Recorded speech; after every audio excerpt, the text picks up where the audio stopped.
whisper about, and children cross the street to avoid. Now, Wes Craven, creator of A Nightmare on Elm Street, takes you inside. Something's in there. We gotta get out of here, Leroy. All sorts of rumors about what goes on in that house. The police never took it serious. She's been feeding that thing between the walls again. Very, very tense about this. What goes on in this house is a sin. But what goes on under the stairs is a nightmare.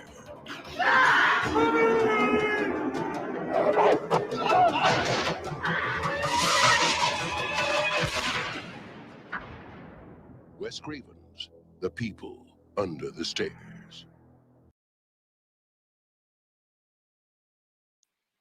All right, you're watching Movie Night Extravaganza. I am here with my good friend and co-host, J. Andrew World, the Undersecretary of Pussy. Damn straight. Appointed by Biden himself, I believe. Yes. And of course, Cole James Cash and Nicola from Blog Off already. What's up? We're doing our first Twitch stream, so this is a Twitch crossover. After being convinced at like 3 a.m. when I was fairly drunk the other night to join Twitch by you in a in a random conversation, and I was like, I'm gonna do it. Yeah, and it's good that you had that conversation because I am no longer on Facebook. Yeah. Well, were we having? And I'm not coming back. I am not coming back. When someone leaves quietly, like I did, the reasons are. It was like manifesting for weeks, months. Actually, I was like, I don't think I want to be on it. I'm just gone. I'm not coming back. I mean, understandable. Nia, Yes. you needed it a while ago, right? I went a while ago, sorry. Oh, Facebook. Facebook. Oh, yeah. I deleted that in 2016. Oh, yeah, that's probably the right time to delete it. Yeah. I don't think You should be like me and get on Getter. Yeah, that's just gone. That's just gone now. It's about True Social now, huh? Oh, is that it? Yeah, True Social. They get her like closed. I mean, the difference was that True Social is that Trump's trying to take it public, like super scam, super pump and dump fucking social media. Didn't somebody like immediately hack his account and like because they're using Mastodon, so open if you're gonna do open source, you don't know what the fuck you're doing. Yeah. I don't. Didn't somebody post like pig guts too or something on his account? Like it was something crazy. Yeah. Yeah. Yeah. Somebody took like Mike Pence's name. Like the trolls are gonna come full force. Yeah. When Twitter first started, and I remember when it did, most people, including myself, had no idea how to read it. Honestly, like if you were on Twitter 10, 12 years ago, 13 years ago, it read like shit. And it's a lot easier now, but 15, 16 years ago, you didn't have these issues because no one gave a shit. Now, motherfuckers look for any reason to destroy something and or make you look like an idiot. Yeah. Do you remember the Hunter Moore period of like Twitter After Dark or whatever when it was like in 2013, 2014? No, let me cut you off. Because I was in rap, and mostly doing rap shit and around other hip hop shit, a lot of what white people would do, I would never see. I wouldn't see anything politically, nothing. With Twitter, this has nothing to do with politics. I was just gonna say that a lot of what white people were doing on Twitter, I just didn't see. So I'm sorry. Yeah, like Black Twitter was real back then, man. Yes, and it was very. I know what's up. They won't. I wouldn't even see it. You're the Undersecretary of Pussy. You were running running Black. That's what's up there. But yeah, Forrest, I'm sorry to cut you off. Go ahead. So Matt, what was going on with After Dark? Go ahead. No, there was this weird period, and it was I don't know. I only knew about it at the time. I wasn't on any kind of political Twitter. I was literally just on local people I knew. Yeah. There was this account called Hunter Moore that had it was some guy that had gotten indicted for a revenge porn website. and he was waiting for his indictments to clear. And they eventually banned him from ever using social media again because he was like the revenge porn king of California. But for some reason, nobody had picked up on that, and he was just he would just have these challenges where he's like, "Listen, you can get clout if you," and it would be like either like you had to text your friend and like have some weird thing or like just girls posting titties, like it was like the most base level like Twitter bullshit, and it was like before like Twitter felt political. Like it was all shit that people would absolutely get canceled for now, and he was just some like guy sitting in a mansion in California that was like waiting for a revenge porn indictment, and people were just like sending him all these pictures, and every once in a while he'd be like, "Okay, I'll retweet whatever," and I don't know. It was like the ultimate clout chasing Twitter second. You know, the first time I saw, sorry Andrew, the first time I saw anyone get in trouble over Twitter was in 2009.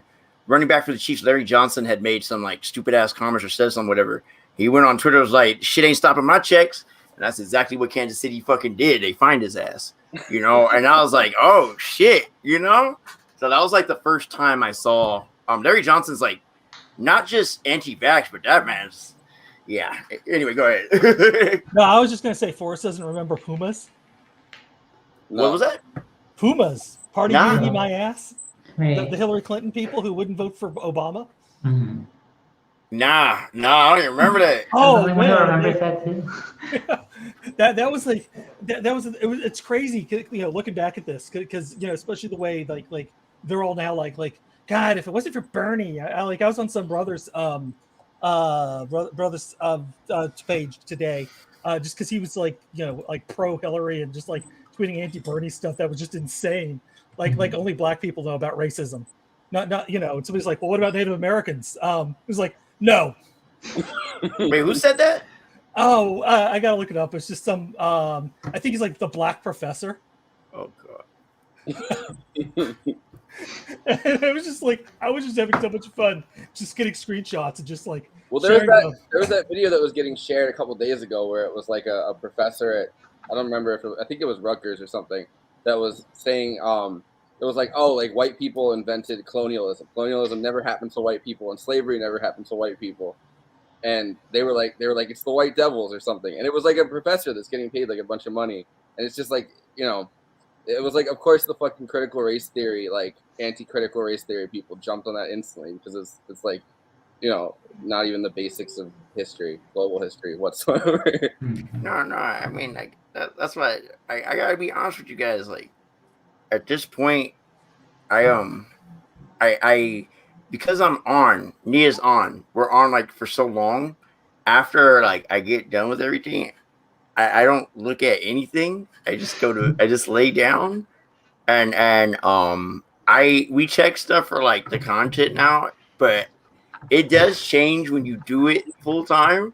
I find myself like I'll go to sleep and not even want to log in because you catch it from so many sides. Well, at least I do, you know.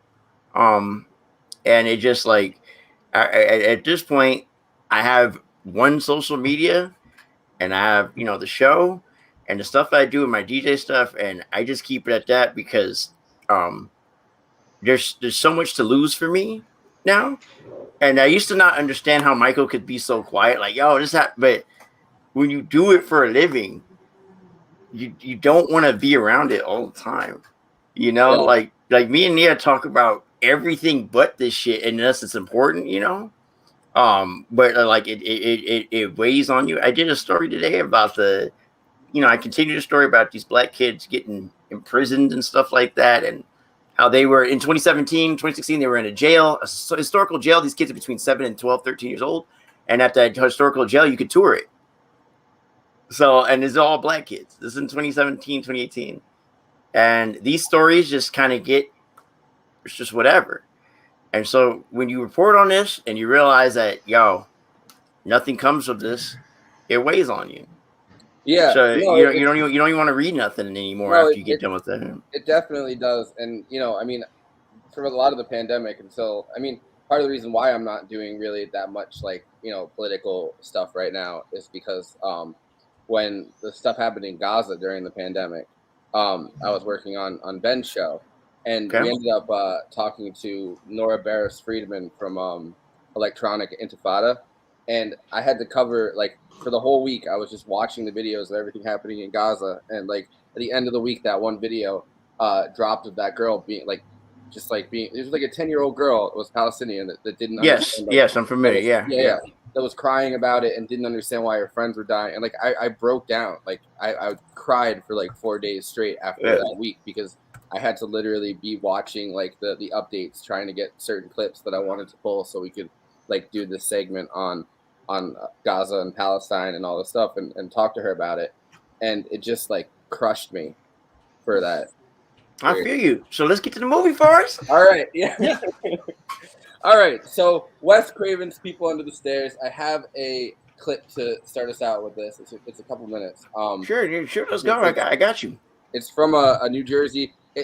I feel kind of sad that this is where the clips that I had to pull came from, but it's from New Jersey, I think HorrorCon, and it's the cast doing a Q&A, but they did it like first thing in the morning, so you can already see this. Like it's not that many people were there, and it's a good ass movie, so I don't know why not. Like, but this is the cast. Planned at the time it came out. Like people did not like the reviews weren't that good, and also racism. Like here's Wes Craven doing basically a black movie. This is from like 2015 or 2000. I know it's just like it kind of got memory hold because it didn't get good reviews back then. It didn't have a following like some of these other films did.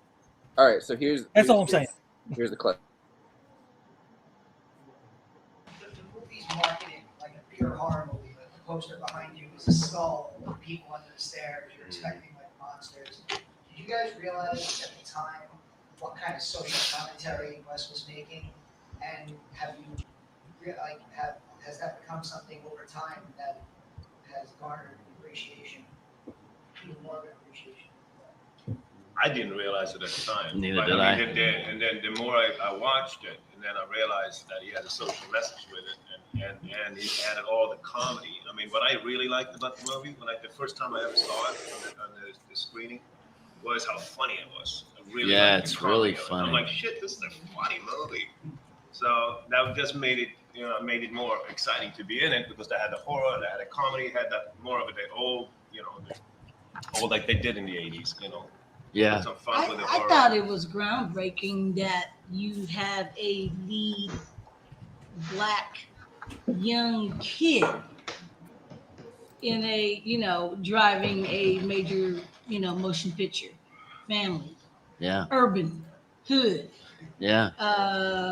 Nobody was doing that. Mm-mm. Wes definitely took some risks doing that, and it paid off. But I mean, it's relevant today. Yeah. So I'm just really, now that you think about it now, I mean, 2017, but that was groundbreaking at the time. Well, do you guys know about the movie Get Out, right? Yeah. And it's Key, right? Peele, right? Jordan Peele. Yeah. So in Vanity Fair, he said the two movies that I watched were Rosemary's Baby and People Under the Stairs. Really? He said those were his main influences for that movie, which is amazing. I got that kind of feeling from the movie when I saw it too. Yes. And as to your question, no, I didn't realize it back then at all. But as I got older, I started to see it, and it had a real strong social, economic undertone to it, the slumlords who were, just the whole thing with the healthcare, with my mother, and and I was doing it for a reason, and the gold, and it was pretty deep, home and stuff, pretty deep movie. Cheap coffins, expensive prices. Yeah. But yeah, I think it definitely. I mean, I never knew why people liked Roach. I was kind of like, because he's goofy and he's running around the walls. But then this woman was like, well, he's a hero and a martyr. Yeah. And I was like, what do you mean? I go, well, she was like, don't you understand that he could have left at any time, but he never did. He stuck around to make sure Alice was okay and to just fuck with those people and make them miserable. And then he helped Fool, because he knew. I think Wes's vision, it's really cool. Like it was very groundbreaking for that kind of time. And he took flack for it too, though. He took some shit for it. Yeah, because people were like, you a white guy writing and, for this I mean, stuff. in those days too, though, like Wes, everything he wrote, he dreamed first. I don't know. You guys are aware of that. I don't know. But then he said to me later on when Scream and all that happened, that wasn't a great point. Yeah. So this story, actually, I don't know if too many people know this, that the blueprint was based on a family in Santa Monica, a sister and a brother who kidnapped kids.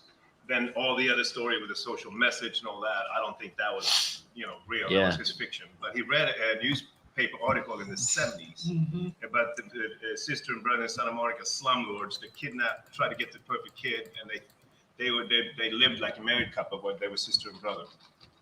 And he read this article in the 70s, and he said he always wanted to write a script about it, but he couldn't get it right, like he didn't know how to do it. One night, in the late 80s or early 90s, he just had this dream, and like, shit, I just got it. He woke up and he just wrote the script. Yeah. Okay, so one thing I do want to know is how they said, why am I echoing? Oh, yeah, no. One second.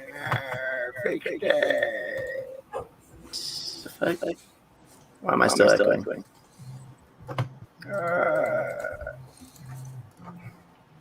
All right, am I echoing to you guys? I'm not hearing it. You are. Yeah, I hear an echo on my side, and I tried muting it because the other day it was my.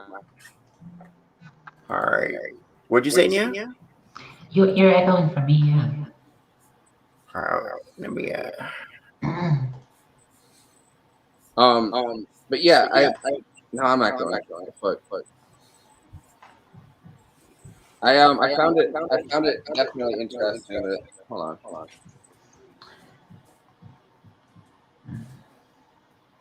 Yeah, I don't know where the echo is from. You guys hear me?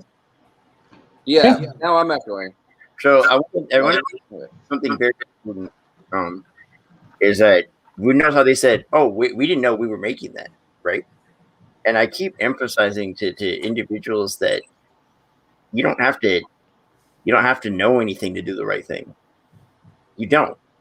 There is no point ever that I've ever walked around canvassing things like that where I pulled up anything theoretical than that. Not because that thing's not important or significant, but because doing the right thing shouldn't even come down to all these explanations.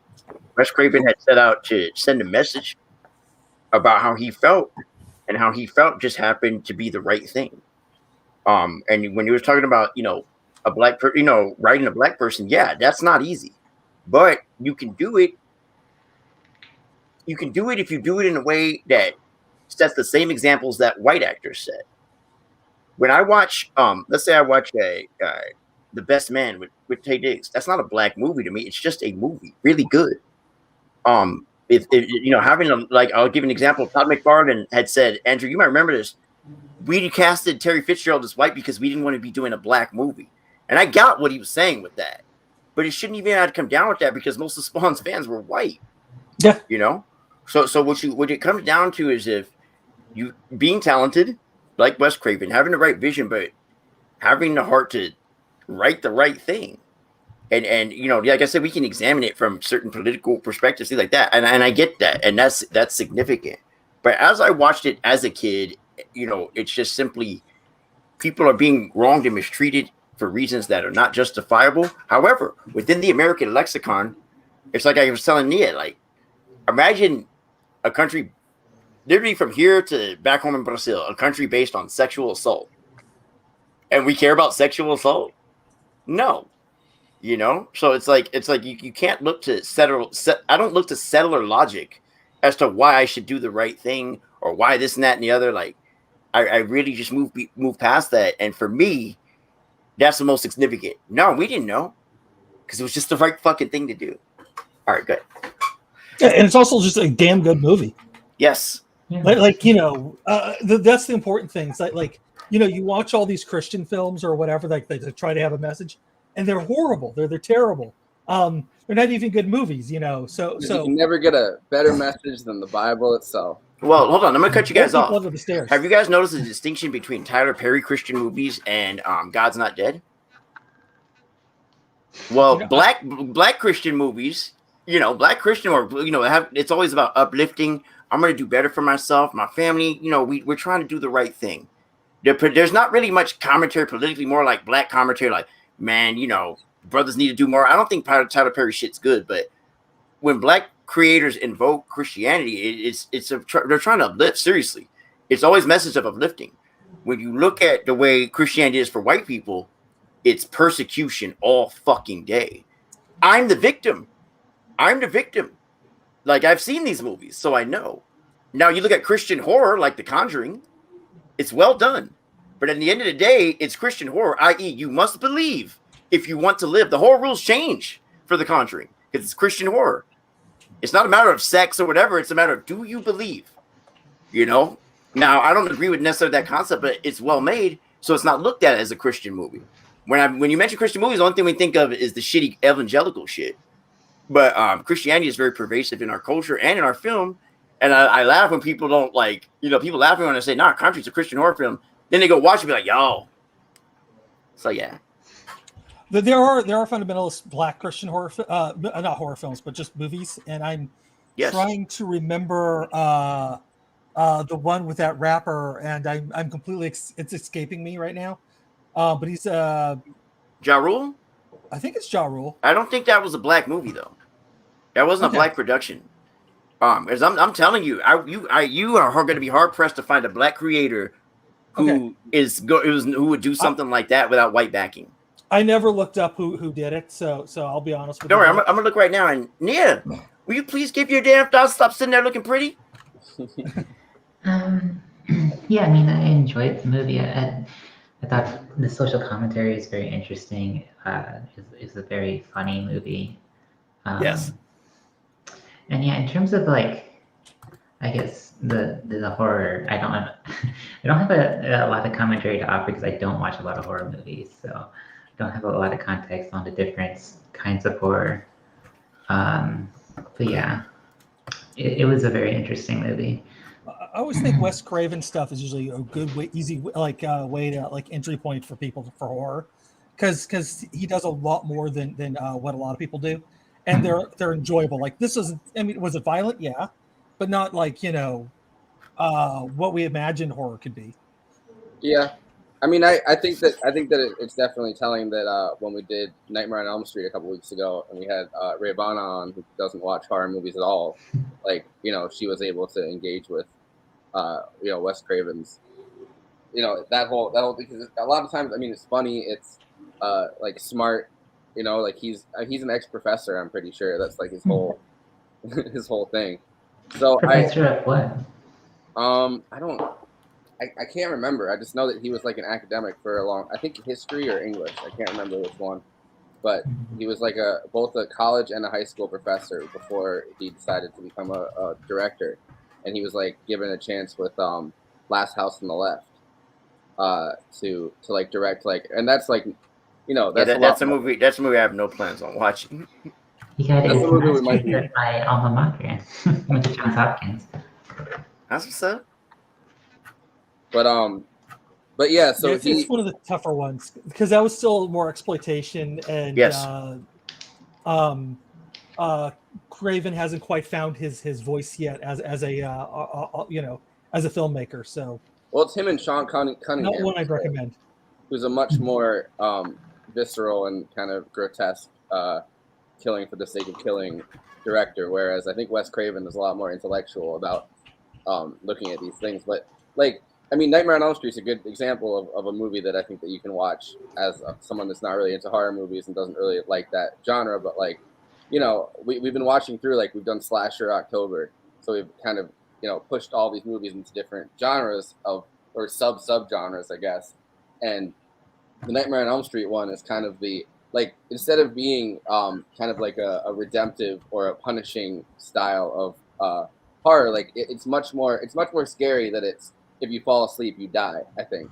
Or much more affecting, I guess. Because, it's not like you sin or you transgress and you get punished for that. You literally can't help but go to sleep at some point. And, I mean, there was sex in it, but, sex wasn't the thing that anybody was getting punished for. It wasn't like they were sinning, which is what Cole was talking about with, white Christian movies. I think a lot of these slasher movies kind of have taken that stand as almost white Christian movies. Like people do something that they get punished for, you know what I mean, and then they get killed. And that's kind of like the formula that they've come up with. Whether that's having sex, doing drugs, like there's a whole bunch of different options. But like they're getting punished for something by the slasher, and then the final girl / the virgin / whatever trope you want to add to that at the end, where the person either lives or dies. I mean, as I said in Cabin in the Woods, like it doesn't really matter, but the person at the end is the one that's like transgressed the least, I think.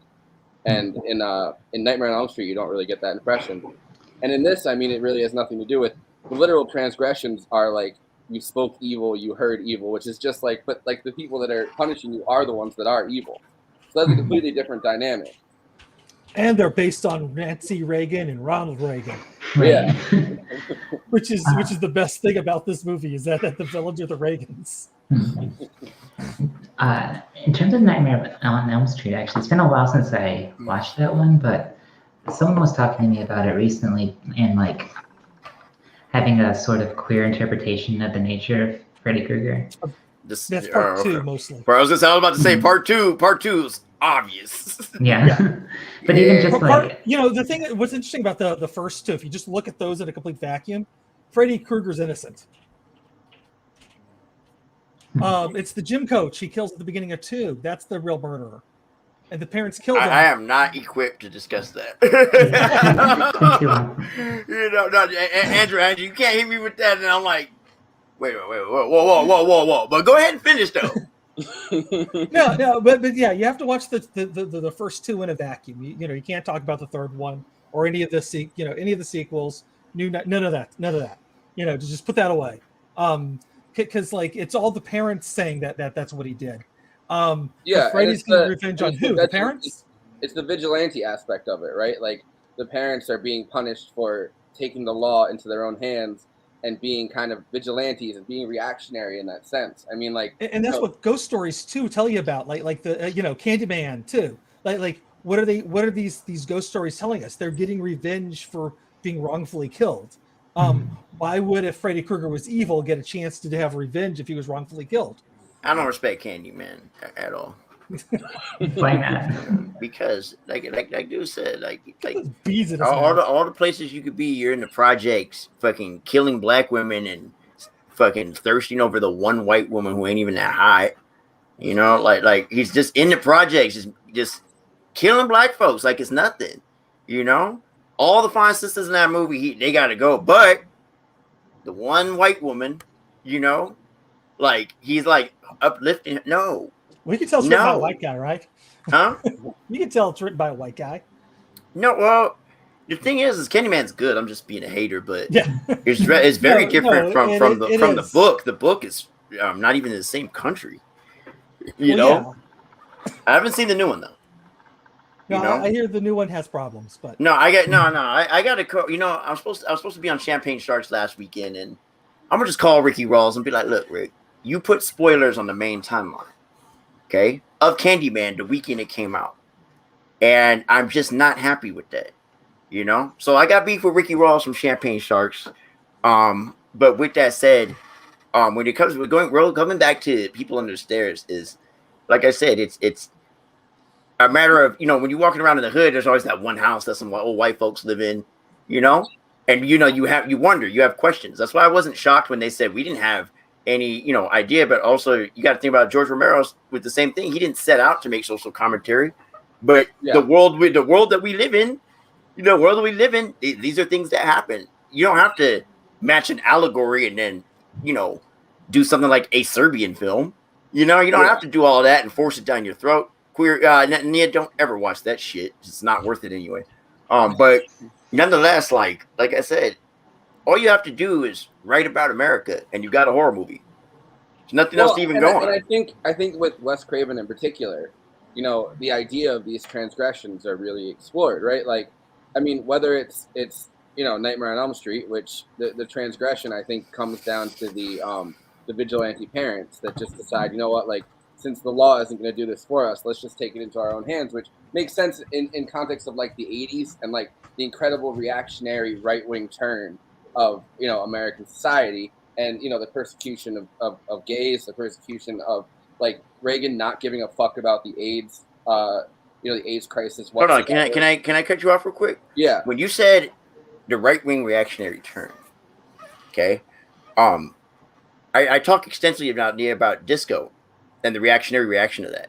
There has never been a time America wasn't like that. They literally murdered disco because too many black people and Latinos were having fun. So one thing when I examine things about America being reactionary, it's always been like that. I.e., remember Nia, can you make jokes about blacks and Italians anymore? It's a repetitive cycle that is in a few years it's going to end in GOP totalitarianism, which they're absolutely. In all honesty, I think that's what's going to happen. I don't even see any other future for America other than the GOP is running a Christian nationalist nation and it's going to destroy itself, and that's why I left. I mean, it's like, I don't know, it's going to be Christian Israel pretty much. Like that's kind of where we're heading towards. Biden and Harris are certainly up and along with that with the border.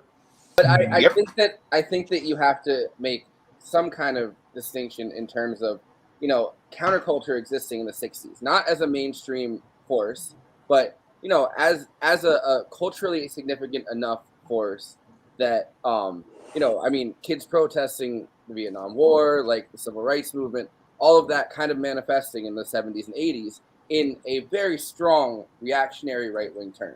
And I'm not saying that it's not something that's happened over and over again. It obviously is. Every time civil rights have been advanced, or anytime any marginalized group of people have gained ground in America, there always is a reactionary turn that tries to rip that down. But I mean, in our obviously not like lifetime, well, at least not in my case because I was born in 1994, but like in our what Pascal kind of calls like the 50-year counter revolution, like from Nixon onwards, like the incredibly conservative right-wing reactionary response to both the left and kind of a liberal insurgent liberal like it sucks that it's the boomers that really were the ones that push that forward, but like this momentary leftist libertarian alliance, I'd say civil libertarian, that ended up with Nixon coming and kind of becoming like a totalitarian, like our first like authoritarian conservative president, really, like in that sense. I mean, like I disagree with that so deeply, and this is one of the few times where my dad being a professor actually helps. But at the same time, you're not wrong, Forrest. You're not exactly wrong. The only thing you're missing is some historical context. But bro, I sit with Q every night, and I don't know shit. So don't feel bad, bro. And I'm not trying to like disrespect you. It's not that. It's just like, for me, like having lived so much life as a black man, like my whole life been fucked up for so long. Yeah, I talked a bit today about the kids who were getting arrested, and they were coming up with false charges for these school kids. Then I remembered, wait a minute, I got picked up by TAB 3 times, which would be it was a student burglary suppression unit. If you weren't in school, you're either going to jail or you're going, in a holding unit. Like that was my life, and that was the early 90s. In the mid 90s, that was happening. So the early 90s and the mid 90s was the continuation of that reactionary moment. Like, the crime bill got passed. Like everybody was obsessed with the idea that, there was crime on the streets. The murder rate was up. Biden, of course, leading the charge on a lot of that. And now being, trying to run as, criminal justice guy, but, and then going immediately back to, we need to give police more funding, which was his refrain call for the 80s and the 90s and the early 2000s.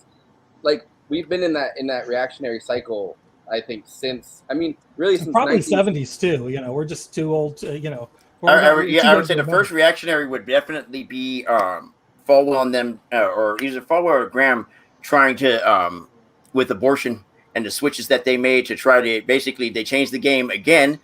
You couldn't say the N-word and segregation, so you got to go with abortion, all these other things. Like it's always reaction. There's not been a time in this country that I can think of where white people did not react. I mean, go back to what's his name, John Adams, like our second president. Yes, like, that motherfucker was a reactionary too. Yeah, and like I But said, mean, Forrest, you ain't wrong. It's not that. I just, in my opinion, I just feel it's always been that way. Yeah, well, the other thing too is like Nixon is the first like proto neoliberal, so like Yeah. he's a little different. I would say, I would say that, you know, yeah, so like you know, starting stuff at Nixon it makes perfect sense. It's just I don't think Forrest is quite getting the language right. Well, and also too, you have to remember about Nixon is that he had what's his name, George Romney, who was pretty damn good. George Romney was good, and then he was going to war with fucking Pat Buchanan and the rest of those assholes. Imagine having people like that pulling you both ways. And now his son has a mustache and is giving cookies to Christian Cinema.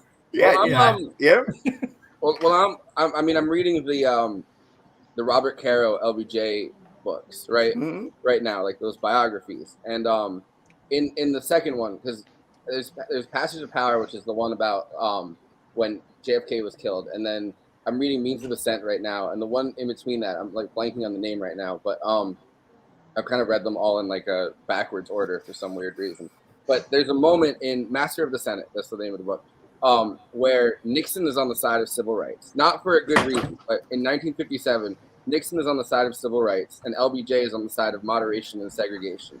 And there's a brief moment where the 1957 Civil Rights Bill gets passed, which is the first civil rights bill that got passed, since the end of the Civil War, pretty much. You know what I mean? Like since Reconstruction, like the 1870s, if I remember correctly. Yeah.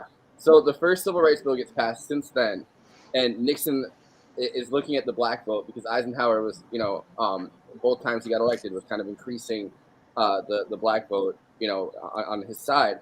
And because, the Democratic Party was the party of both, FDR, but also segregationists. And so there's a moment where LBJ is standing against, and this is only a decade later, LBJ is like the civil rights president. Like, so. And he was only doing it because that's what Kennedy wanted to do for the most part. Yeah, like he wouldn't have taken that on himself if it wasn't if Kennedy didn't start it, and he's just like, well, this can get done. I can do it in his name, and I'll be remembered for it. Like it was not for good reason. It's the I'll be remembered for it. But also it's Nixon thinking that Nixon pushing for a full civil rights bill at the time was also I'll get elected based on this. Anyway, we have 10 minutes. Hold on, I just want to ask Nia a question. I just want to tell Nia something. Like, when I was young and I watched this movie, I had the biggest crush on the white girl, and there was nothing to me that was abnormal per se about this black kid, because I'm from the Bay Area. It's just whatever. I didn't realize that was a big deal because obviously my worldview was different. But I remember feeling like there was a genuine chemistry between the two. Did you see that? Yeah, I think it's intended to be implied. Like, he definitely. In the second act of the movie, he decides to go back into the house to save her. So yes, yeah. I wouldn't have done that. I would have called the police and be like, "Hey, charge to the game, bro." Charge it. Hey, damn, I'm good. I was like, damn it, forgot my hat. Well, the police come and they're just able to push them away because the house is such a nice house inside. When they don't see the fucking padlocks, when they don't see the bars in the door, when they just see the nice rooms with the furniture in it that they got from fucking dead people and taking over people's houses, it seems like that's kind of the moment that's most reminiscent of Reagan. He's wearing the hunting hat and they seem to be a normal married couple, and then you find out I don't remember it's right before or right after that literally they're just brother and sister and they're the weirdest incestuous you already know that they're fucking weird and reactionary, but finding that out is oh fuck, this is this is some Alabama fucking shit. Well, actually, it's to be honest, it's not anything but American.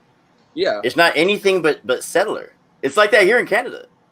I know if I keep saying that, it's because being up here, I'm so fucking far removed from all that shit.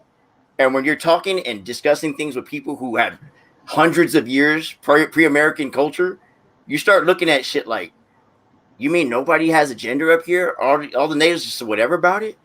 You mean that none of that shit ever mattered? And when I look at when settlers got there, the standard became incest, child rape, all that. That's natives are the primitives, Africans are the primitives, but this is advanced society. Well, Texas is banning 850 books in the abortion law. I'd say that America is functioning exactly the way it was meant to be founded. Well, look at every single European royal family, right? Like every single European king, queen, whatever you want to call it, is the product of incest, to the point where there were some, like I think Philip too in Spain, that was just so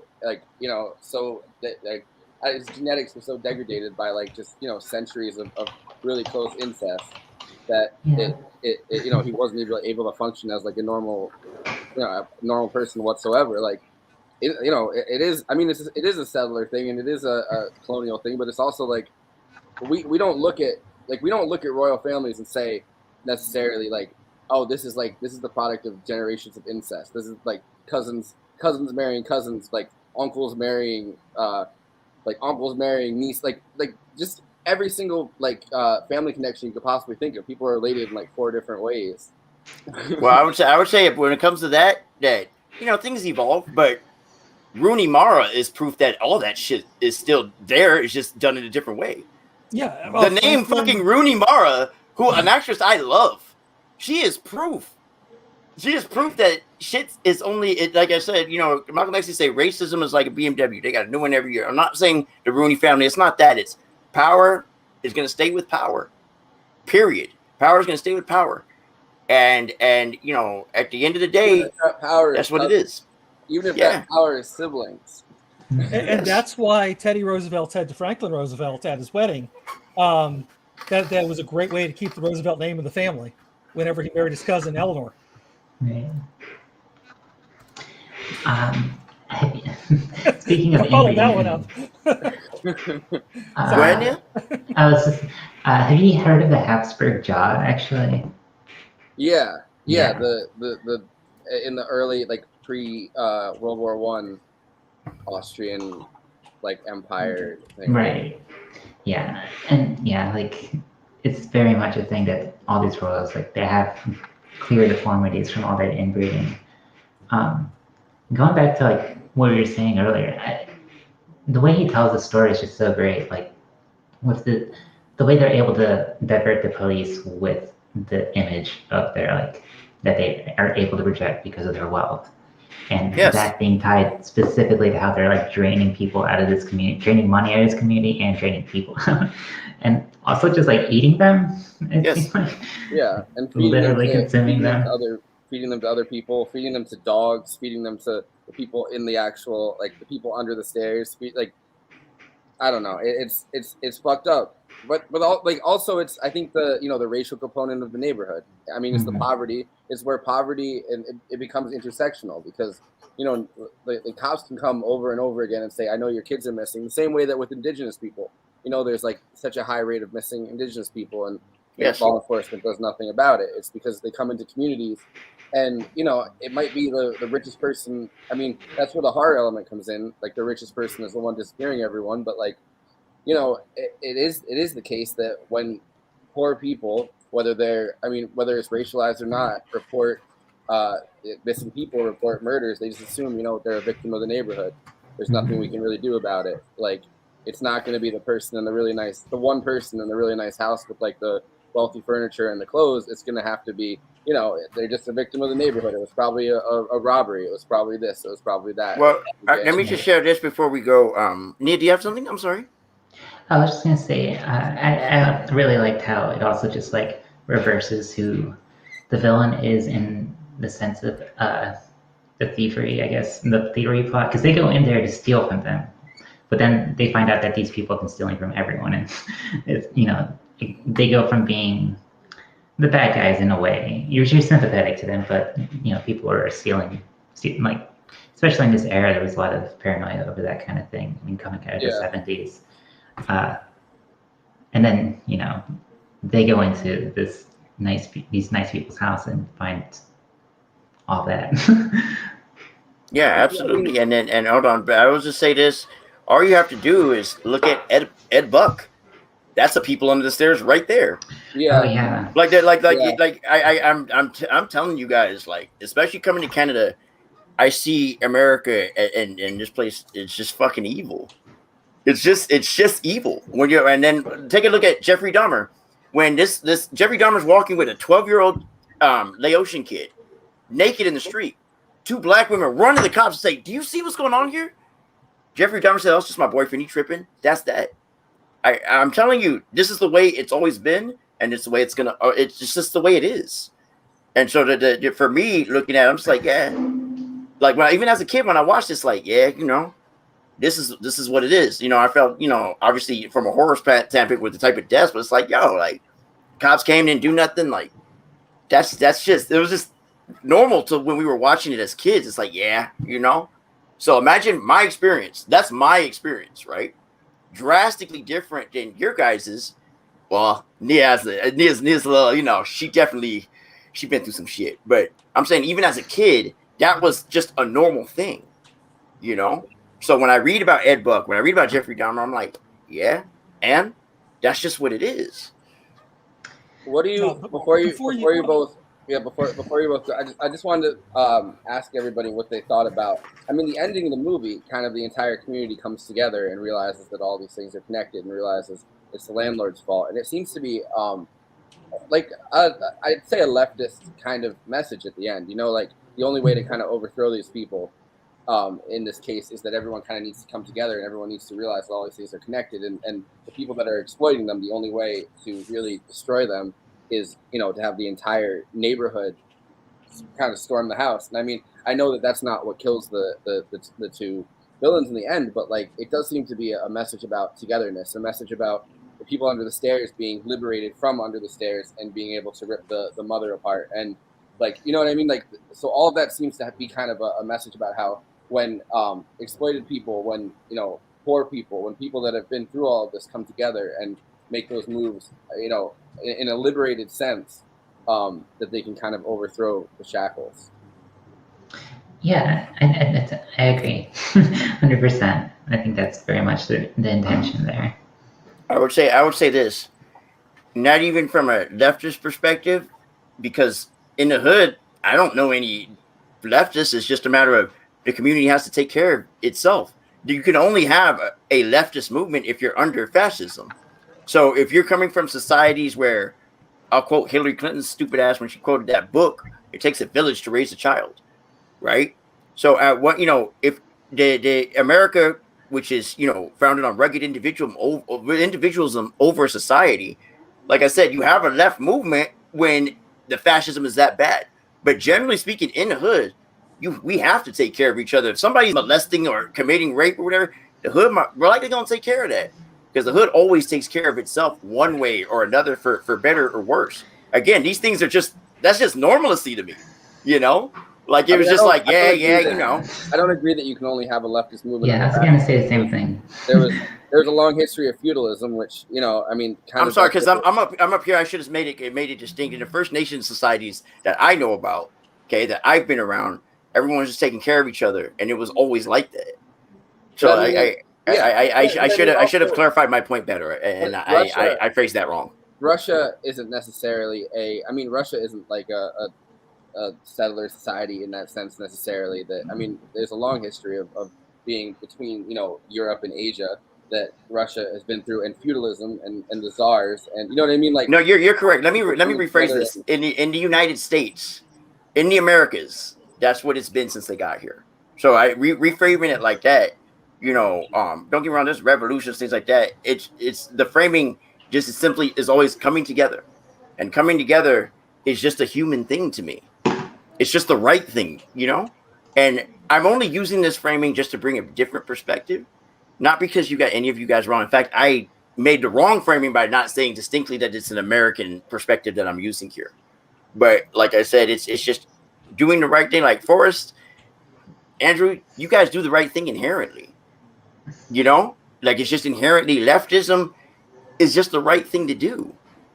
And that's why for me, doing the right thing, it's just the right thing to do. Like, I don't even know how else to say it. Having all of us on here discuss it like this, it's the right thing to do, and it feels good. So you come back for do the right thing? Fuck yeah. Fuck yeah. Hell yeah. Anytime with that one, because it's always white people who ask or don't know why the fuck he threw the fucking thing over the window.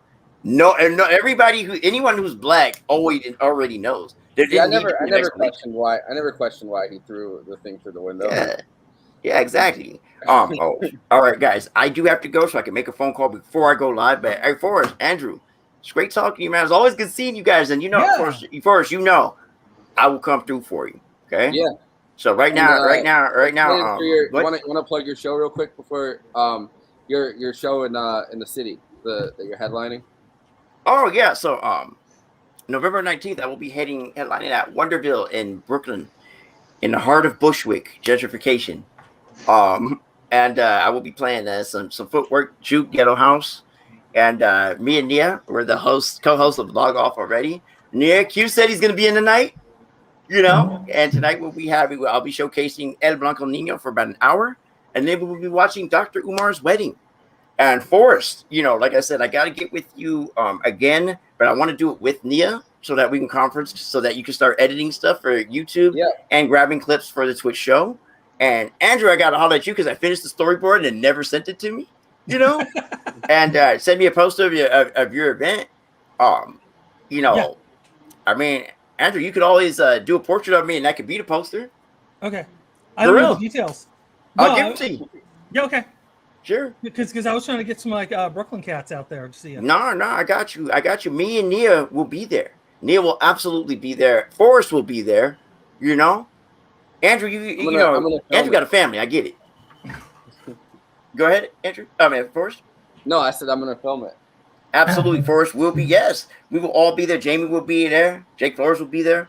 Maya Morena should be there. She's just down the fucking street. She better be there. I'm gonna call her. It's gonna be some folks there, and I'm happy. Thanks for having us on, and yeah, thank you, Forrest. And always good to see you, Undersecretary Pussy. You need to keep that shit, man. Yeah. Don't. We'll get T-shirts, man. It's gonna be. Nia, do you gotta go too? Yeah, I haven't eaten dinner yet, so I'm gonna do that before we start. Nobody eats dinner before coming on the show. This is it's like you got to do it hungry. All right, guys. Thanks for having us. Yeah. All right. See you guys. So yeah, I mean, talking through, I guess, a few things from this movie, before getting off. Yes. There's a few things we do need to talk about. So I flagged the line down. When they get flashlights and food, I suppose they're happy in their own way. I think that's really the central line of People Under the Stairs, because these systems perpetuate themselves, and I 100% realize that, like, to be able to overthrow a system, you need to have some kind of power. You need to have collective power. And in the case of what's I don't remember her name in this. Is it April or is it something with an A? Anyway, the sister. Yeah, the daughter. The daughter. Oh, I'm blanking on that too.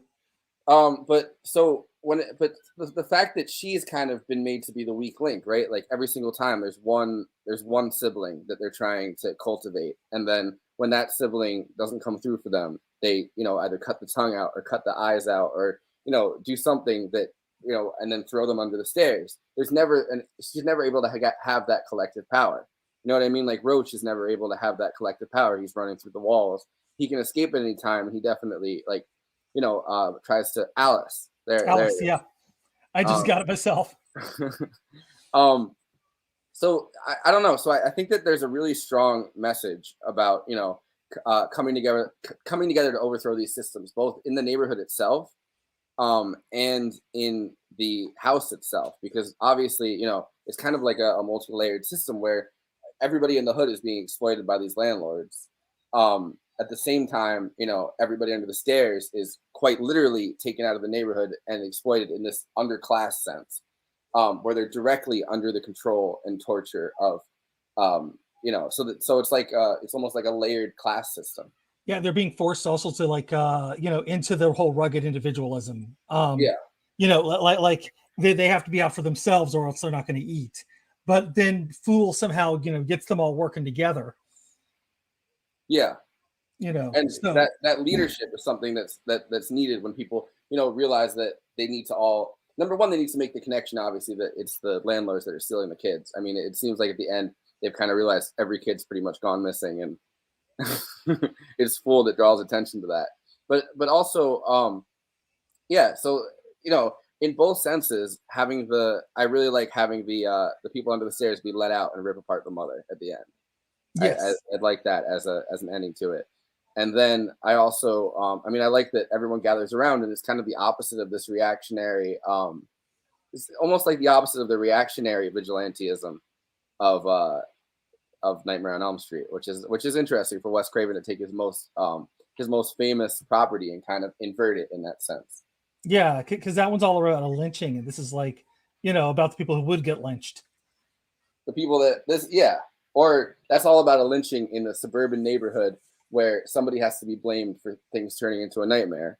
Yeah. And this is all about things where, a place where things are constantly a nightmare because everybody's living in poverty, and then they have to at the end put it together that like, oh, it's the exploiters that are actually landlords in a very Maoist sense. It would have been really funny if they had gotten like a Mao picture at the end. This movie made me want to embrace Maoism. Yes. Fuck the landlords. just gonna blow them up and have their money come out of this chimney. I also like the knowing what we know about like Wells Fargo now, like stealing money from pretty much everybody that was put their money in and trusted that Wells Fargo was going to be their bank. I like that one of the money sacks has a big Wells Fargo logo on it. Oh, I missed that part. Oh, at the end, nice. No, that's a good touch. No, there's so many things, going on too. I mean, I think this movie might be a little long. If they could have trimmed it a little bit, and I don't know if you could still actually trim it, but you know what I'm saying. Like I think that's the reason why the movie got like bad reviews at the time and it was memory holes, because it does towards the end there feel a little long.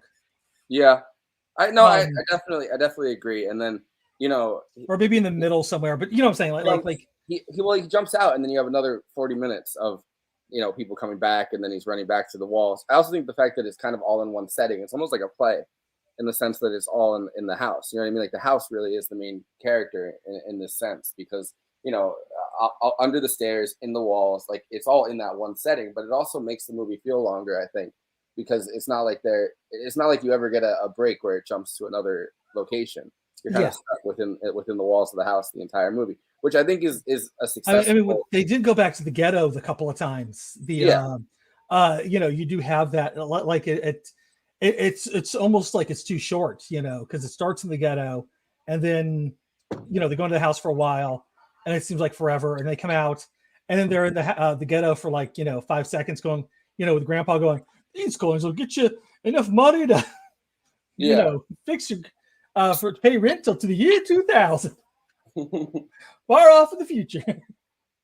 I mean, I like a line that he says where he goes, then they got he's talking about the family running the funeral home, the brother and sister, and which is its own kind of, I mean, literally taking death as a way to drain people out of their money, like, as the undertakers of a urban society.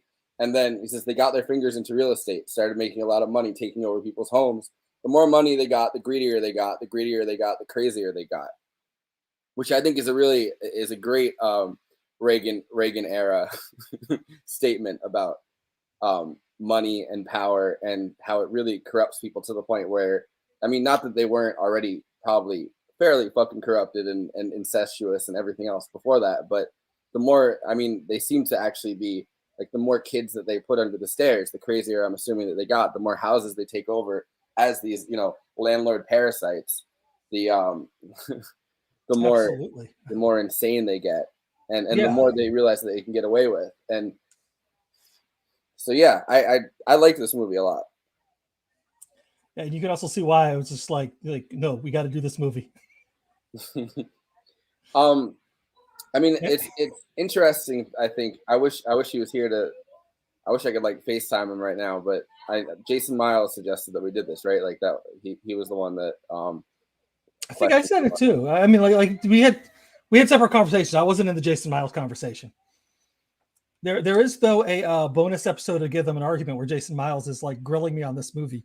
Yeah, so he has a lot of theories about underclass Black culture and like movies that are kind of doing the uplifting thing that Cole was talking about, where the uplifting is kind of a, we need to stick to ourselves as a culture. It's Black people's fault right now. They can't, get money to get, like, the movies in the 80s and 90s that kind of take that tack, including, by Black directors, like taking that tack, whether it's Spike Lee kind of in a lot of cases, whether it's Tyler Perry, like all of these different, their solutions to it are not leftist solutions. You know what I mean? Like it's an inherently capitalist solution. It's in some cases like a Black nationalist solution. And so he has a lot of thoughts on that. I know he's done Or Black capitalist, I think is a better description of some of it.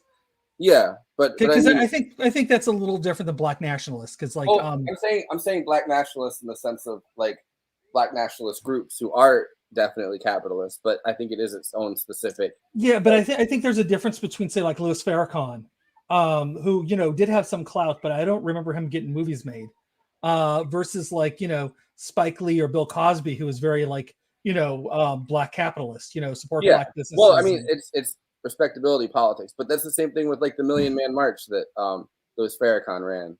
The Nation of Islam was like it's about your own transgression. Oh, I'm not saying there's an overlap. There isn't an overlap. I'm just saying I think there's a difference between the two. Yeah, no, they're but one of them is a political movement, an insurgent political movement, and an insurgent religious movement with those undertones. The other one is naked capitalism in the same sense that other things are, I think. But like neoliberalism kind of has also like absorbed a lot of the whole Black capitalism. Yeah. And I feel like this is why we need a Black person on the panel to just to kind of set it straight, because I mean I mentioned earlier I was like on this guy's Twitter feed who's like this Black gay guy obsessed with Hillary Clinton, and is that the one guy that is that the is that like the really really unhinged? It might not be the same. There's Wonder King 82. Wait, what was the name of his thing? It's Black Professor at Wonder King 82. Yeah, I think that's who I'm. He's the guy that was driving around with the like anti-Bernie. They were all the people that ended up making K-Hive, and I don't think he's K-Hive though. If this is who I'm thinking about. No, I think you're thinking of that one dude who muted me because I kind of he basically owned himself, and it was hilarious because I said something and then he replied and I'm like, no, yeah, I you're right, and I like explained why he was right and how what he just said reinforced everything I said and not support what he was initially saying, and then he muted me. Yeah, maybe I guess it's not the same guy, because there's the one guy that was driving around with a specific they kept getting banned because he was like really fucking unhinged and he was wishing death on Bernie Sanders, and I don't think it's this guy. This guy's crazy in a different way. He's like tweeting about how like only Black people have racism against them. It's like, no, I'm so, white people are the only group of people who don't have racism directed at them. Now, is racism against Native Americans and Black people the same? They're very similar, but I wouldn't necessarily say that they're the same. Yeah. Same thing with Asians, Latinos, whatever. But like, it's a lot. It's a lot more complicated. And he's like no, it's just Black people. Yeah. And he's like going after like Eddie Gaude, or I'm saying his name right, Eddie Gaude, Junior. Yeah, Gaude, right? It's spelled. Yeah, I think that's Gaude. I think it's Gaude. Who like he didn't vote for Hillary Clinton in 2016. Like he's just like vote for the down ticket races because that's what's important. But like unless Hillary Clinton does something to earn your vote, leave it blank. That was his take. Is it the right take? I have to wonder how many of these kinds of accounts on Twitter are paid Democratic operatives. This dude's met Hillary Clinton. Yeah, so like at some point, I think a lot of these are political activists that are on some kind of. I mean, whether it's whether they're working for the Democratic Party itself or whether they're working for various think tanks or regardless of where their funding comes from, I have to wonder if like most of the most unhinged Dad Defiant or. Yeah, well, he very literally was, and he was also on the same one that Ben Dixon was on. Like they were on the same payroll for something, which I respect the fuck out of Ben Dixon. I don't think that necessarily. I don't think it's necessarily a negative thing that if you don't change your message, but like when somebody's relentlessly pro Democratic Party, it starts making me wonder. Like, and it has no criticism for any establishment Democratic figure. Like, no, and I mean, like you can, like I'll be completely honest. Was it Kristen Gillibrand, the New York senator? Yeah. I actually have a great respect for her on her work on sexual abuse in the military. Like she's doing some good stuff there, trying to shepherding through bills and stuff like that. Like, I can fully admit that.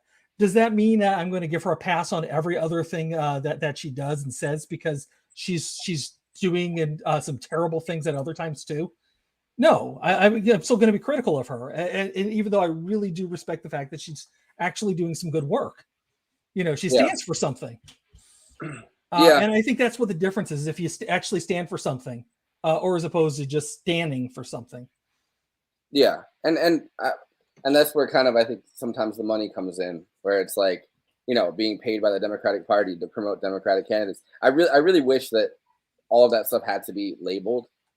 Like even if it's somebody that I like, that I respect, that's getting paid by a political group of some kind, like I really wish you like almost like I guess NASCAR stickers, like the same thing with politicians too, and how much money they take from corporate interests. Like I really wish you had to be able to see that, and you can go to Open Secrets, and you can still agree with somebody who has like one of those NASCAR stickers on them.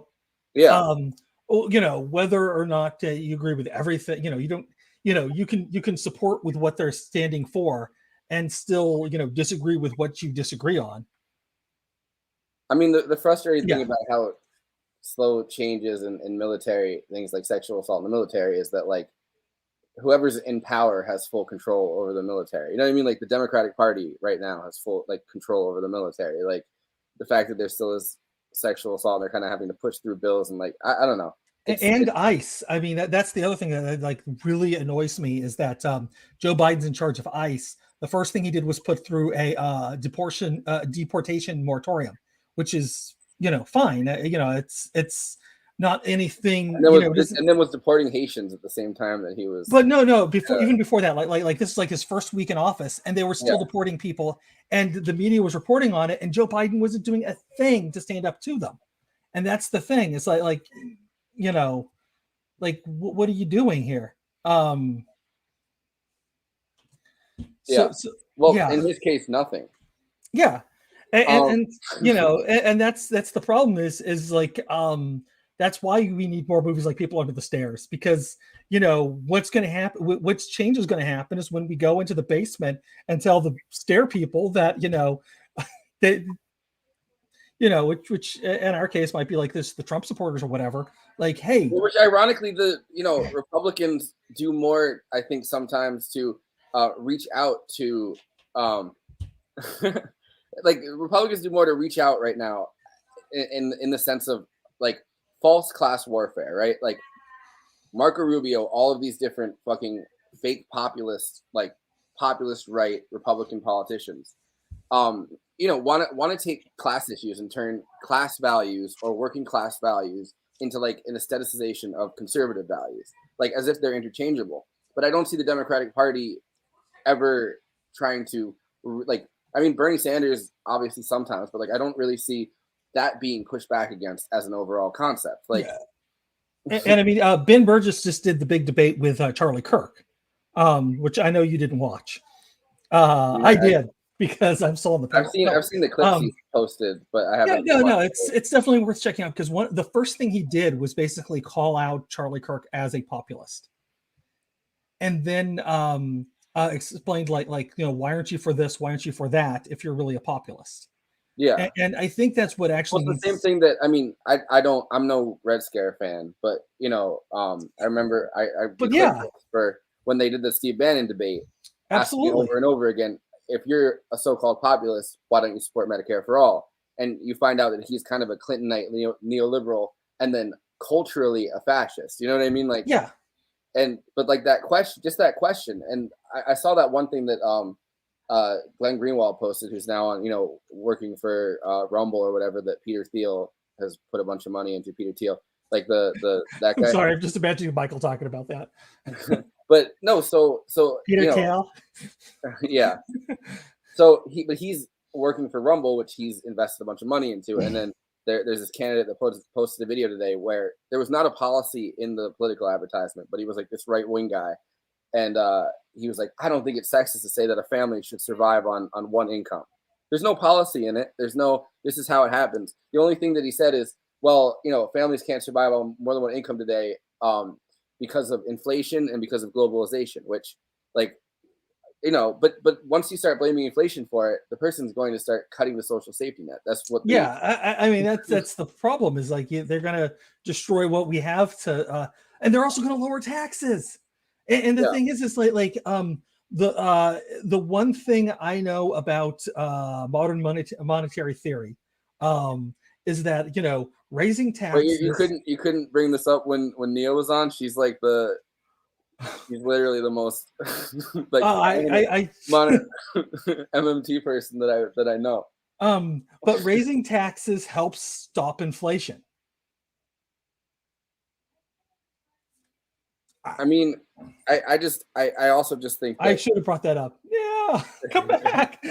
Yeah, I don't want to talk about MMT without Nia here because I just I got that from the Majority Report. Sam Cedar has interviews this one woman, Stephanie Kelton, and like that is the one thing that I've gotten out of all of her interviews is that you know, raising taxes on the rich, you know, very specifically on the rich, will you know, slows inflation or stops inflation. Well, the thing about inflation is that it was used in the 70s and 80s as a way to gut the social safety net, because I mean, stagflation happened under Nixon and under Carter too. Like that mostly whole under period, Carter, but yes. Like, well, it started under Nixon. Nixon was passing it like a fucking hot potato. Inflation. Well, yeah, he also overheated the economy too. Yeah, which kind of slowed the stagflation. So he was replaced by Ford. The economy tanked under Ford, and then, you know, Carter was supposed to was claiming that he knew how to fix the economy. The thing is, they didn't know at the time. Like Rick Perlstein does an amazing job tracking this as an issue, because what people vote on more than anything is, you know, economics. Like, am I better under this president or am I worse? Which is the stupid Reagan. Are you better than you were? Like, or is your life better than it was 4 years ago? Which obviously Reagan took that and then absolutely gutted the social safety net past what any other previous president had done. Interestingly, Nixon didn't, while overheating the economy too. Like yeah, you know, don't forget, like that's the two things. So it's on the surface it looks like everything's functioning fine, but underneath it he's destroying all the infrastructure to it and whatnot. You know why Nixon didn't gut the social safety net as much as someone like Reagan would have? Like, didn't have incredibly fiscal conservative economic policy, you know, like before being removed, is that Eisenhower decided to gut the social safety net in 1960 when the recession happened, like the recession of 58 or whatever, and he realized that people don't like austerity. People don't like public austerity. People, you know what I mean? Yeah. Nixon was absolutely terrified Nixon was culturally incredibly conservative. He was also fiscally conservative, but not in the sense that like someone like, you know, Reagan was, because Nixon was terrified. He was like, voters don't like, because Nixon's whole thing was like, why, like, what can I do to get reelected? That's the only thing he really, and Nixon also understood the Santa Claus theory, which I don't know if you know what that is. No, I don't. It's basically like it's this just jujitsu trick of because like the Democrats are, you know, policies are going to give people stuff. You know, it's just that's what it is. Incredibly mean. I mean, I'm like bottom lining it, you know, so much here, you know, because there was so much nuance. But I'm talking like, you know, 1960s Democrats too, like, you know, New Deal, whatever FDR's, whatever LBJ's program was, the Great Society. Yeah, Great Society. All that kind of stuff was kind of a, you know, a gift to people. They were Santa Claus. And the thing is, the Republicans were against the gifts to people.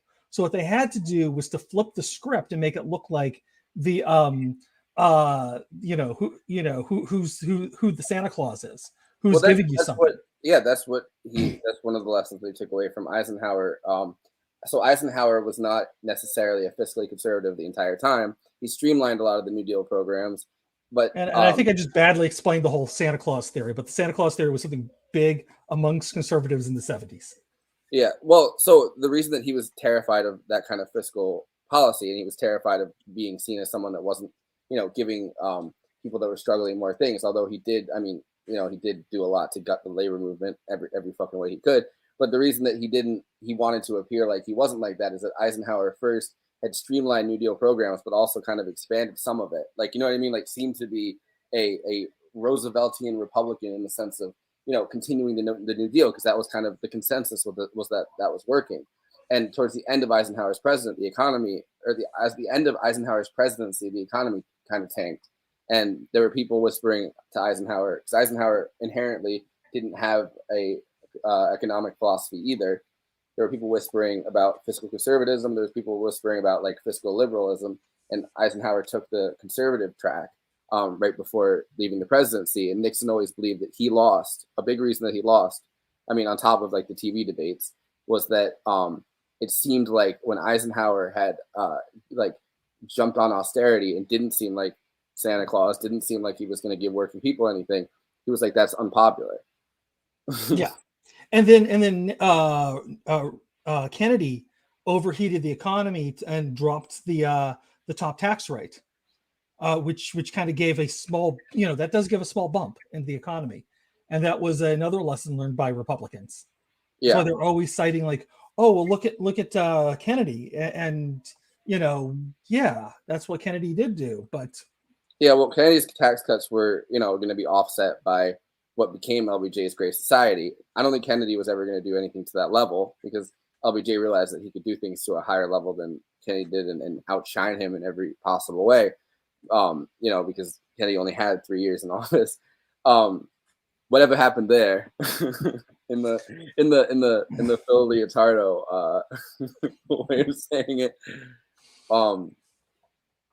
Whatever happened there? No, but when Kennedy passed away, the next step to that would have been, trying to cut the unemployment rate, trying to, help the poorest people. And then LBJ jumped on that side of it, which, of course, if it's not offset by an expanding the social safety net, people don't like it. Exactly. You can only be fucking Reagan for so long before. And you got to put on that gimp suit if you're Reagan. As Reagan's behind me right now in the gimp suit, isn't he? Yes. I guess one more thing I want to say about this movie. Ving Rhames in this movie obviously gets killed by the Reagan character, who then puts on the gimp suit when he's chasing Ving Rhames, right, with the shotgun, or right after? Right around, yeah. So I was thinking about Pulp Fiction.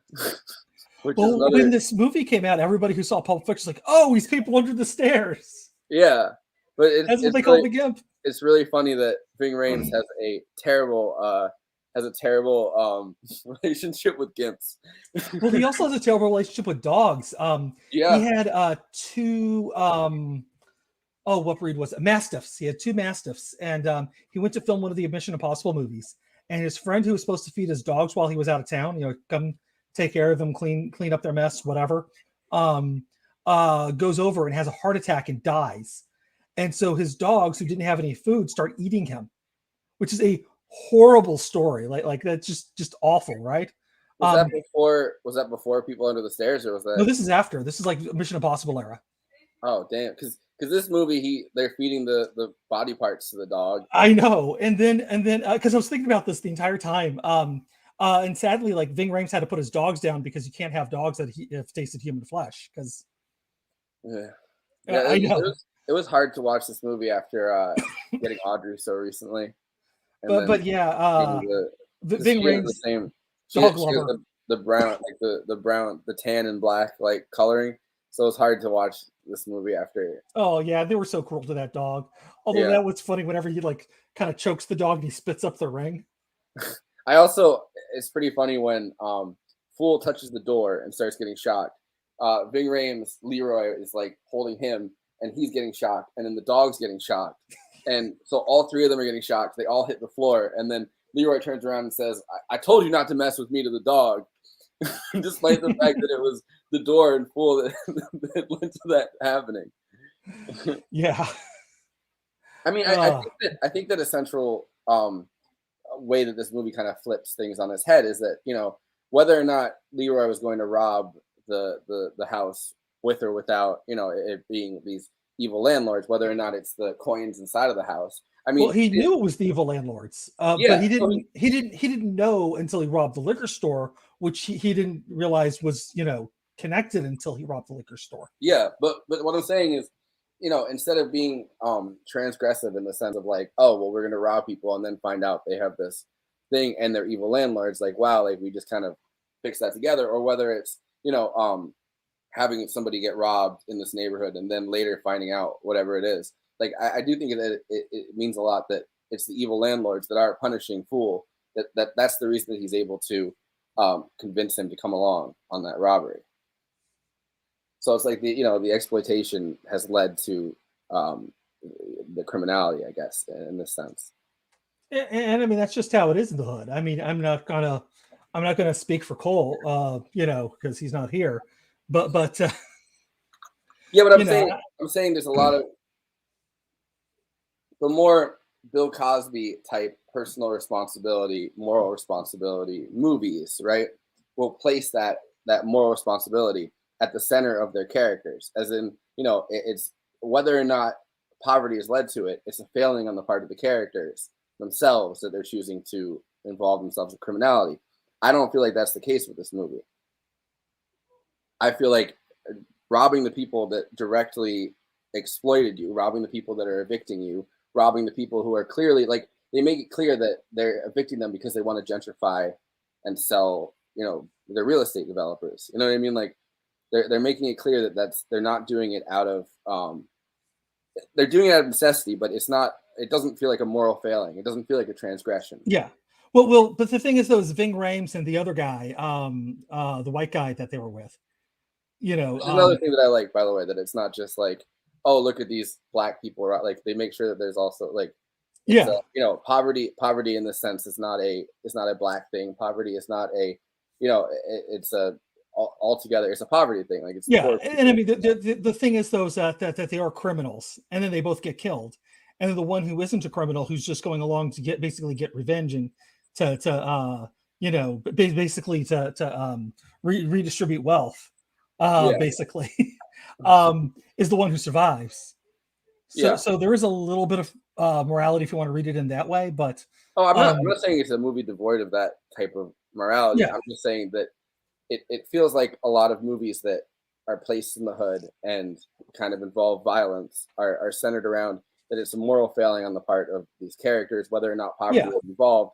It doesn't excuse. Like it seems like you're kind of having that piled onto you, which also makes sense in the sense of I mean, with gangster movies from the beginning of time, right? Like the Hays Code for decades, you couldn't make movies that glorified like criminality. yeah. So But then you look at like New Jack City that came out right around the same time as this movie. I think that's kind of an interesting comparison because have you seen New Jack City? I've caught big chunks of it on cable. Oh, Haven't. not a way. That movie is dense because it's like all of The Wire, like Yeah, it's that much of a story crammed yeah, into 2 hours. Um, so it is like every moment of that movie counts. And then you got Wesley Snipes just chewing the scenery, being just yeah. amazing. They have Nino Brown, right? That's the, or is that the? You know what? I hate to say this. That and Ricochet always I get confused. And I like New Jack City better, but like for because they both came out at the same time. You know, it's like Yeah, that's Wesley Snipes as Nino Brown. yes, yeah. It's also been a minute since I've seen the movie. And Mario Van Peebles, whose father just passed away. Yes, and I believe Mario. I think that was his first his directorial debut, if I remember correctly. Which he's working on the Wu-Tang series. What do you think of the fact that there's a chance? I mean, I don't know if it's definitely going to happen, but I think it's going to probably end up butchering this story. But Jordan Peele is looking to do a People Under the Stairs remake. This is one of the things with Jordan Peele is that he tries to deal with race and being an artist and Mhm. kind of fails at that. And like you can see that in the new Candyman, and you can see it in the I haven't watched the new Candyman yet. you, But you can but I also mean, I've watched there's a Get Out and I've watched Us. Twilight And Zone episode where it kind of deals with it with this whole idea, with the concept of being a creative person and also being a person of color. And I think I think a lot of like 2000s, 2010s, 2020, a lot of black content, I guess, or content made by black creators kind of deals with that class level, right? Like a lot of stuff is made by and for the black PMC or the black ruling class and looks at things from that perspective. But like that's the perspective he sees from. So I don't know if it's going to work because like I hate to say this, like I'd rather somebody from the ghetto actually make this, like that remake of Fresh Prince that's coming out. I didn't know there was a remake of Fresh Prince. Yeah, they're doing a dark remake. I did know that.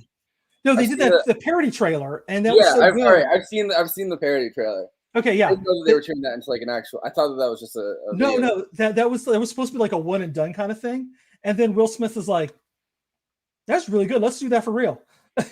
So they're making it, and it's going to be really exciting to actually see that. But I don't think Jordan Peele's necessarily like if he wants to produce it, that's one thing. Like he hires people who can write it. You know what I'm saying? Like as somebody who has the money and getting the talent in there that might have like that Fresh Prince remake. They got the talent, but they don't necessarily have the backing of the system.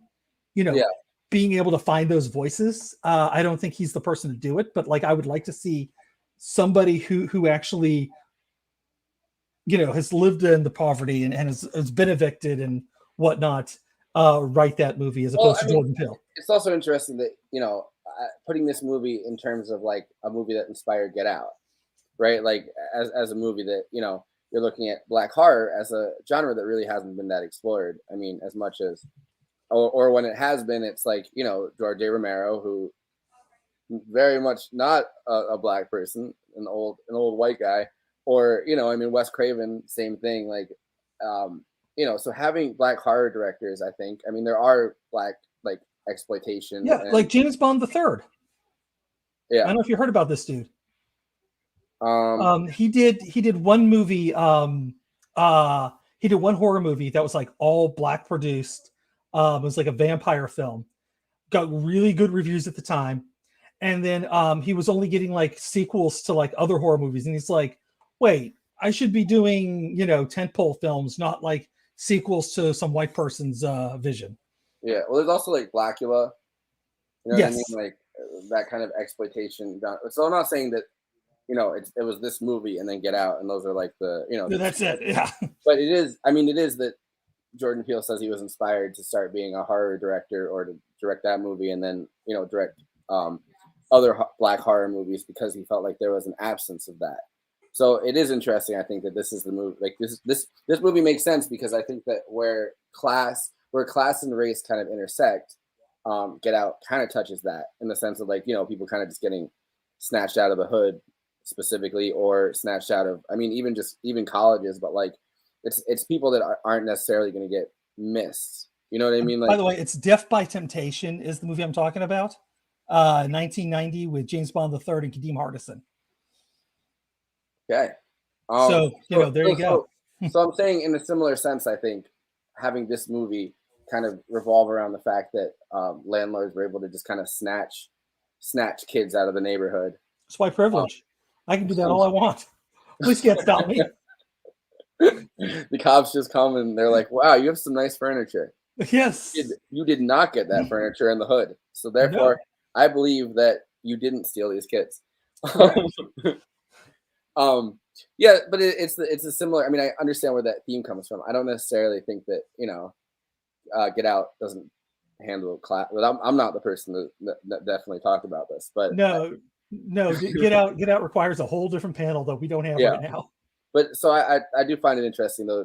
This movie, number one, understands that poverty is racialized, but isn't just racialized. You know what I mean? Like people struggle of all. I mean, it's a neighborhood that has a lot of people in it. Which the only movie that one movie that I think understands that point is Do the Right Thing. You know what I mean? Like understands that these are neighborhoods that are multi-layered, and I don't agree with where they ended up with it, which is like, oh, everyone's kind of racist to each other, and we have to make sure that like the message of it, I think in this movie makes way more sense, which is a neighborhood of people living in poverty need to come together and overthrow the people exploiting them. And the people under the stairs, the quite literal people in the underclass, in this sense, need to rise up from the basement and be able to be led in a sense that liberates them. I don't think that this movie really touches on economics in the way that my politics do, like necessarily. Like you don't see him, redistributing the wealth. You don't see him like Frank Lucas giving out turkeys or whatever. Like. But you do see that, you see that understanding that these, like, it's not going to be solved just by a racialized thing. It's not going to be solved by law enforcement. It is going to be solved by people who are exploited coming together and quite literally ripping apart the exploiters. And you need to have the white people who haven't seen sunlight in years with the long fingernails and the body parts cut off, teaming up with the black people from the hood to overthrow this. There were black and white people, I think, in that crowd too. It's like in the crowd, yes, but the under the stairs was predominantly white. Yeah.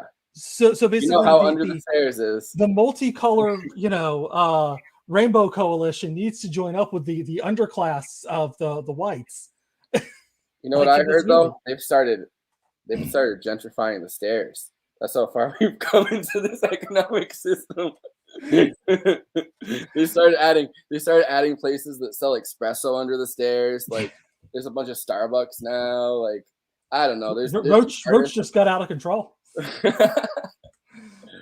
All right, because like if you read the credits too, like there's the king guy under the stairs or something like that. Oh, what is his? I'm sorry, I was like looking this up the other night.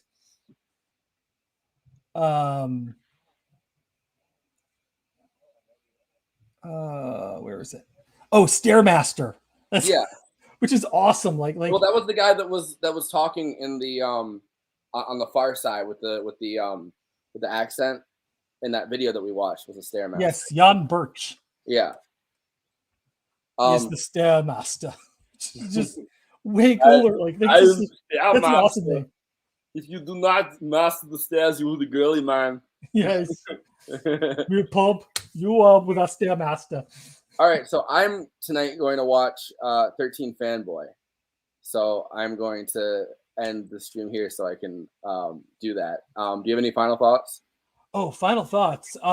Yeah, definitely. If this is definitely a movie you don't want to sleep on because it's a great film. So many layers, so much fun. When you sleep on this film, that's when Freddy Krueger gets you. Yeah, exactly. I mean, it's all Wes Craven. And then like don't get shocked because the shocker will get you. Also Wes Craven, if I remember correctly. No, this is just it's a fun movie. It's way Wes Craven films are if you're not into horror, Wes Craven's a lot more approachable because he does have layers to his films. And this is just and it's not quite so Christian about it. Like it's not quite so like the cabin of the stairs joke, like you transgress, now we need to kill you. We can't kill you if you don't transgress. It's far more nuanced and far more horrific, I think, in some senses. Like the idea of, I don't think Nightmare on Elm Street is obviously a horrific movie in the sense of like the way that something like Texas Chainsaw Massacre is. But I do think that the idea of sleeping is and being killed in your sleep is a lot more horrifying because it's literally like, because I can just say, all right, well, I've watched these movies. I'm not going to like have sex with a bunch of people and I'm not going to go open the door to this house. Like, so I'm kind of watching it through the eyes of someone else. The idea that like, well, you have to sleep at some point. Like, there's not enough Adderall in the world and coffee. And there's something Hitchcockian about Wes Craven. There's a, like because there's layers, it's more about the sense of dread versus like the absolute horror of being ripped apart. Like, do people get ripped apart in these movies? Absolutely, but like that's not the end goal. Like it's the dread, it's the absolute horrificness of what's going on. You know, And I think it is. I think a lot of directors that we've seen successfully come up with movies and during this watch through are the ones that understand that the most. Yes. I'm gonna cut it there. I really have to pee, so Okay. I will. We're gonna stream again tomorrow on Twitch. I think just Twitch. I think not YouTube. Talking through our big Murder Night Extravaganza wrap up. So I'm just gonna say, left is best.